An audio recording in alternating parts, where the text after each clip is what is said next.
ओम श्री सद्गुरु परमात्मने नमः। श्री योग वासिष्ठ महारामायण उपशम प्रकरण सर्ग 53। श्री वशिष्ठ जी बोले, हे रामचंद्र जी, यह सब जगत चित्त में स्थित है। जैसे भावना चित्त में होती है उसके अनुसार जगत भासता है। स्वर्ग, पृथ्वी, लोक, पाताल, वायु, नदियाँ, आकाश, देश, काल, जो कुछ जगत है वह सब चित्त में है और वही बाहर विस्तार होकर भासता है। जैसे वट के बीच से वट फैल जाता है, तैसे ही चित्त में जगत का विस्तार होता है। बाहर जो सूर्य आदि भासते हैं वह भी चित्त के भीतर स्थित है। जैसे फूल खिलता है उसके भीतर की सुगंध बाहर भासती है और वास्तव में न कुछ भीतर है न बाहर है। जैसा किंचन होता है तैसा ही चैत्यता से फुरता है, तैसे ही वही सत्ता जगत रूप होकर भासती है। जगत सब आत्मरूप है और न कोई सत्य है न असत्य है। एक आत्मसत्ता ज्यों की त्यों स्थित है। जो ज्ञानवान पुरुष है उनको सदा ऐसे ही भासता है। हे रामचंद्र जी, जिसके हृदय में शांति है उसको सब जगत शांति रूप है, और जिसका हृदय देह अभिमान में स्थित है सो नाश होता है और भय पाता है। किसी और से उसको शांति नहीं प्राप्त होती। वह स्वर्ग, पृथ्वी, लोक, पाताल, वायु, आकाश, पर्वत, नदियाँ, देश, काल सबको प्रलय काल की अग्निवत जलता देखता है। जिसके हृदय में पाप है उसको सब जगत तपता भासता है, पर आत्मज्ञानी को शांत रूप भासता है। जैसे अंधे को सब जगत तम रूप भासता है और नेत्रों वाले को सब जगत प्रकाश रूप भासता है। हे रामचंद्र जी, जिस पुरुष को आत्मपद की प्रतीति हुई है और इंद्रियों से कर्म भी करता है, तब ताप भी निवृत्त हो जाता है। जैसे शरद काल के आए से कुहिरा नष्ट हो जाता है, तैसे ही विचार किए से मनन भाव नष्ट हो जाता है। विचारो कि मैं कौन हूं, इंद्रिया क्या है, जगत क्या है और जन्म मरण किसको कहते हैं। इस विचार से जब तुमको स्वभाव में स्थित होंगे तब फिर तुम्हें हर्ष, शोक, क्रोध और राग द्वेष चलायमान न कर सकेगा। जैसे वायु से पर्वत चलायमान नहीं होता, तैसे ही तुम अचल रहोगे। हे राजन, जब आत्मबोध होगा तब मन अपने मनन भाव को त्याग देगा और तुम संताप से रहित अपने स्वरूप को प्राप्त होंगे। जैसे तरंग भाव मिटने से जल निर्मल होता है, तैसे ही तुम अचल होगे और मन धर्म भी रहेगा, परंतु मध्य से अज्ञान नष्ट हो जाएगा और आत्मसत्ता का भाव होगा। जैसे काल वही रहता है परंतु ऋतु और हो जाती है, तैसे ही मन वही होगा परंतु स्वभाव और हो जाएगा। तेरे नौकर और प्रजा भी साधु हो जाएंगे और तेरी आज्ञा में चलेंगे और तुमको देखकर प्रसन्न होंगे। हे राजन, जब तुझको विवेक रूपी दीपक से आत्मा रूपी मणि मिलेगी तब तेरी बढ़ाई सुमेरु और समुद्र और आकाश से भी अधिक होगी। जब तुझको विवेक से आत्म तत्व का प्रकाश होगा, तब तो संसार की तुच्छ वृत्ति में फिर न डूबेगा। जिसको देह में अभिमान है और चित्त में वासना है, और वह तुच्छ संसार की वृत्ति में डूबता है। इससे जितना अनात्म भाव दृश्य है उसको त्याग कर पीछे जो शेष रहे सो परमात्म तत्व आत्मा है। हे राजन, जो कुछ सत्य वस्तु है उसको हृदय से धरो, और जो असत्य है उसका त्याग करो। जैसे जब तक कल्लर को सोनार धोता है तब तक स्वर्ण नहीं निकलता, और जब सुवर्ण निकलता है तब धोने का त्याग करता है। तैसे ही तब तक आत्मविचार कर्तव्य है जब तक आत्मा का साक्षात्कार नहीं हुआ। जब आत्म तत्व का साक्षात्कार होता है तब विचार से प्रयोजन नहीं रहता।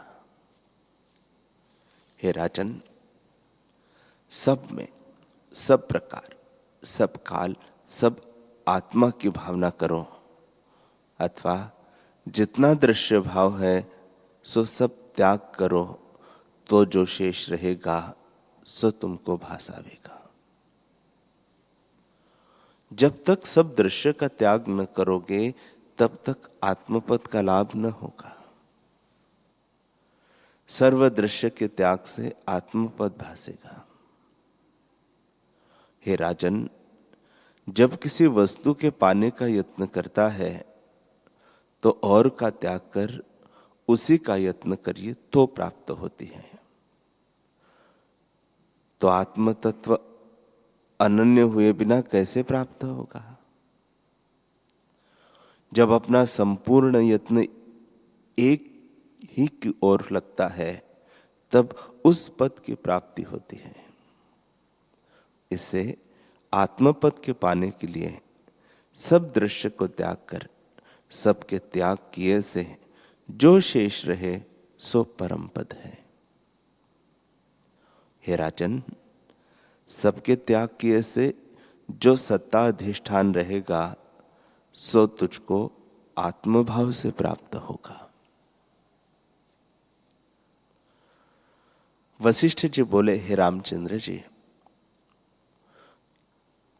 इस प्रकार कहकर जब मांडव्य मुनि अपने स्थान को गए तब सुरघु राजा एकांत में बैठकर विचार करने लगा कि मैं कौन हूं। न मैं सुमेरु हूं, न मेरा सुमेरु है, न मैं जगत हूं, न मेरा जगत है, न मैं पृथ्वी हूं, न मेरी पृथ्वी है, न मैं क्रांत मंडल हूं और न मेरा क्रांत मंडल है, क्योंकि यह अपने भाव में स्थित है, मेरे भाव से तो नहीं। जो मैं न हूं तो भी यह ज्यों का त्यों स्थित है, तो यह मेरे कैसे होवे और मैं इनका कैसे हो? न मैं नगर हूं और न मेरा नगर है। हाथी, घोड़ा, मंदिर, धन, स्त्री, पुत्र आदि जो कुछ पदार्थ है सो न मेरे है और न मैं इनका हूं। इनमें आसक्त होना वृथा है। इनमें मेरा कुछ संबंध नहीं। जितने भोगों के समूह है ये न मैं हूं और न ये मेरे हैं। नौकर, भृत्य और कलत्र सब अपने भाव में स्थित है। मेरा इनसे संबंध कुछ नहीं। न मैं राजा हूं न मेरा राज्य है। मैं एकाकी शरीर मात्र हूं और इनमें मैं ममत्व करता हूं सो वृथा है। शरीर में जो अहम करता हूं सो भी व्यर्थ है, क्योंकि हाथ पांव आदि का स्वभाव भिन्न है। न यह मैं हूं और न ये मेरे ही हैं। इनमें मेरा शब्द कुछ नहीं। यह रक्त, मांस, हाड़ आदि रूप है, सो मैं नहीं। यह जड़ है और मैं चेतन हूं। इनके साथ मेरा कैसे संबंध हो? जैसे जल का स्पर्श कमल को नहीं होता, तैसे ही इनका स्पर्श मुझको नहीं है। न मैं कर्म इंद्रिया हूं और न मेरी कर्म इंद्रिया है। यह जड़ है, मैं चैतन्य हूं। न मैं ज्ञान इंद्रिय हूं, न मेरी ज्ञान इंद्रिया है। इनसे परे मन है, सो भी मैं नहीं, क्योंकि यह जड़ है। मन, बुद्धि, चित्त और अहंकार ये सब अनात्म रूप है। मेरा इनके साथ अविद्या का संबंध है। भ्रांति से मैं इनको अपना स्वरूप जानता था, पर यह सब भूतों का कार्य है। इनके पीछे चेतन जीव है, जो चेतन दृश्य को चेतने वाला है। सो चेतन चेतना भी मैं नहीं हूं। इन सब में शेष अचेत चिन्मात्र सत्ता मेरा स्वरूप है। बड़ा कल्याण हुआ जो मैंने अपना आप पाया है। अब मैं जागा हूं। बड़ा आश्चर्य है कि मैं वृथा देहादिक को अपना जानकर शोक और मोह को प्राप्त होता था।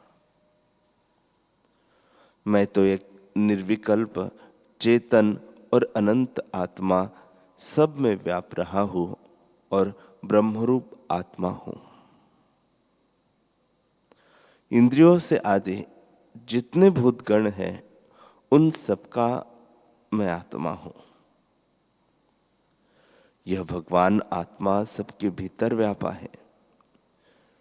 जैसे सबके भीतर 5 तत्व होते हैं, तैसे यह चेतन रूप सर्वभाव को भर रहा है और सर्वभावों में व्याप रहा है।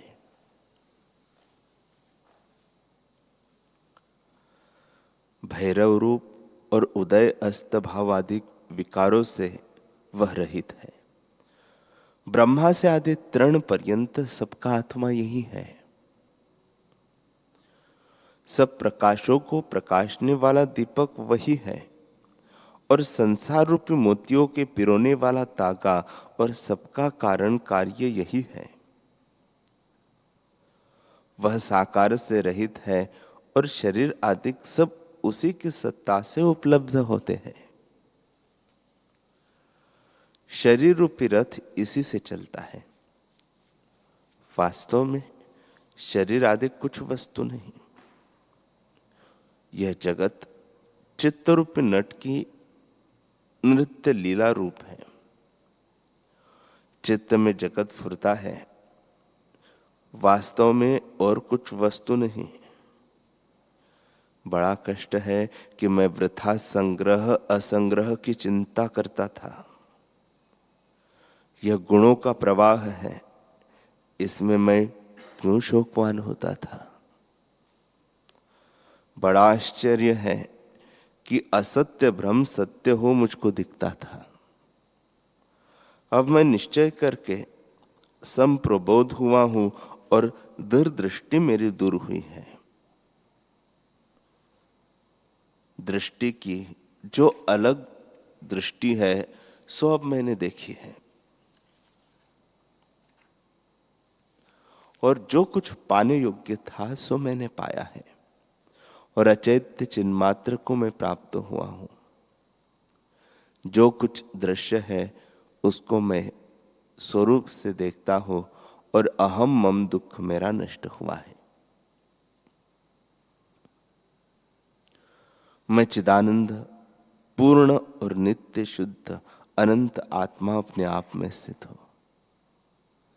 ग्रहण क्या और त्याग क्या, यह क्लेश कोई नहीं और न कोई दुख है न सुख है। सर्व ब्रह्म है और दूसरी वस्तु कुछ नहीं। मैं राग किसका करूं और द्वेष किसका हो। मैं मिथ्या मूर्ता को प्राप्त होकर दुखी था। अब कल्याण हुआ है कि मैं अमूढ़ होकर अपने आप स्वभाव में स्थित हुआ हूं। ऐसा आत्मा के साक्षात्कार बिना मैं दुखी था। इसके देखे से अब स्थित हुआ हूं। अब मैं शोक किसका करूं और मोह को कैसे प्राप्त हो। मैं तो आत्म साक्षात्कार बिना दुखी था।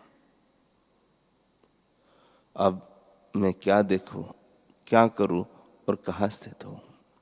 यह सब जगत आत्मा के प्रकाश से है और सब आत्म स्वरूप है। हे अतत्व रूप अर्थात जिसमें तत्वों की उपाधि कुछ नहीं, तेरी दृष्टि निष्कलंक है। मैं अब सम्यक ज्ञानवान हुआ हूं। मेरा मुझको नमस्कार है। मैं अनंत आत्मा अनुभव रूप निष्कलंक सब इच्छा भ्रम रहित सुषुप्ति किनाई शांत रूप अचैत्य चिन्मात्र सदा अपने आप में स्थित हूं। श्री वशिष्ठ जी बोले, हे रामचंद्र जी, क्रांत जो स्वर्ण रूप देश है उसका राजा परमानंद को प्राप्त हुआ। वह इस प्रकार विचार अभ्यास से ब्रह्मरूप हुआ जैसे गाधी का पुत्र विश्वामित्र तपस्या करके उसी शरीर से क्षत्रिय से ब्राह्मण हुआ था। तैसे ही राजा सुरखु अभ्यास करके ब्रह्मरूप ब्रह्मबोध हुआ और जैसे सूर्य इष्ट अनिष्ट में सम है और विगत ज्वर होकर दिनों को व्यतीत करता है, तैसे ही राग द्वेष से रहित वह राज्य कार्य को करता रहा। जैसे जल ऊंची नीची ठोर में जाता है और अपना जल भाव नहीं त्यागता, सम रहता है, तैसे ही राजा हर्ष शोक से रहित होकर राज्य कार्य करता रहा और स्वभाव को न त्यागा। आत्म विचार को धार सुषुप्ति की नाई उसकी वृत्ति हो गई और संसार भाव और उसका फुरना रुक गया। जैसे वायु से रहित दीपक प्रकाशता है, तैसे ही वह शुद्ध प्रकाश धारता भया। हे रामचंद्र जी, वह दया करता भी दृष्टि आवे, परंतु उसकी दृष्टि में कुछ दया नहीं, और दया से रहित भी औरों को दिखे, परंतु उसकी दृष्टि में निर्दयता भी नहीं। न कुछ सुख न दुख, न अर्थ न अनर्थ, सब पदार्थों में एक संभाव आत्मा को देखे और हृदय से पूर्ण मासिका के चंद्रमावत शीतल रहे। वह जगत आत्मा का किंचन रूप जानता था और उसके सुख दुख का भाव शांत हो गया। जैसे सूर्य के उदय हुए अंधकार नष्ट हो जाता है, तैसे ही उसके सुख दुख नष्ट हो गए थे। शोक विलास करता, मत्त होता, स्थित होता, चलता, श्वास लेता और पांचों इंद्रियों को ग्रहण करता, वह राग द्वेष को प्राप्त न होता था। जैसे पत्थर में फुरना कुछ नहीं फुरता, तैसे ही उसको कर्तृत्व भोक्तृत्व का मान कुछ न फुरा। सब कर्तृत्व को करता भी निसंग रहा। जैसे जल में कमल अलेप रहता है, तैसे ही वह राज्य में निर्लेप होकर जीवन मुक्त हुआ। इस प्रकार जब बहुत काल बीता, तब उसने शरीर का त्याग किया। जैसे बर्फ का कणका सूर्य के तेज से जलमय हो जाता है, वैसे ही उसका शरीर अपने भाव को त्याग कर आत्म तत्व में लीन हो गया। जैसे नदी समुद्र में लीन होती है और फिर भिन्न नहीं भासती, तैसे ही सुरखु अपने भाव को त्याग कर उज्जवल भाव को प्राप्त हुआ और कलना रूपी मल को त्याग कर निर्मल ब्रह्म हुआ। जैसे शरतकाल का आकाश निर्मल होता है, तैसे यह निर्मल चिदानंद ज्योति भाव को प्राप्त हुआ। और जैसे घट फूटे से घटाकाश महाकाश हो जाता है, तैसे ही वह पूर्ण ब्रह्म चिदानंद तत्व हुआ।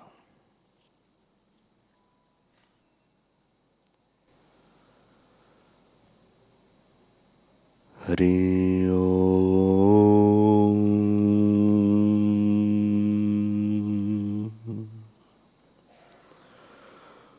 हरि